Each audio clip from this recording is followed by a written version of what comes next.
السلام علیکم ورحمۃ اللہ وبرکاتہ۔ امید کرتا ہوں تمام حضرات خیر و عافیت کے ساتھ ہوں گے۔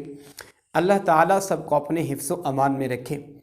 ایک اسلامی بھائی نے آج یہ کہا کہ نماز کی حالت میں جب اتحیات کی صورت میں بیٹھتے ہیں اس وقت جو شہادت والی انگلی کھڑی کی جاتی ہے تو اس کو کس لفظ پر کھڑا کیا جاتا ہے اور کس لفظ پر اس کو نیچے رکھ دیا جاتا ہے اور اس کو کھڑا کرنے کا طریقہ کیا ہے۔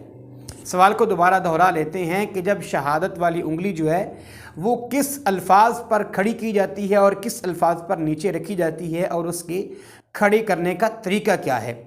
تو دیکھیں، جب آپ کا ہاتھ ران پر ہوگا تو اس کا طریقہ کار یہ ہے، جب آپ یہاں پہنچیں گے اشہد اللہ الہ الا اللہ، یعنی یہ دیکھ لیں کہ انگوٹھا جو ہے یہ اس انگل کے ساتھ ملا ہوگا اور دو انگلیاں نیچے پڑی ہوں گی۔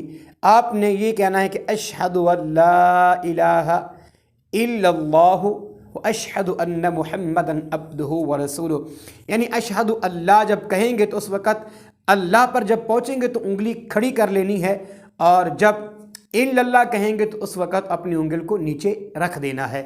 اللہ تعالی ہم سب کو صحیح دین متین سمجھنے کی توفیق عطا فرمائے۔ السلام علیکم ورحمۃ اللہ وبرکاتہ۔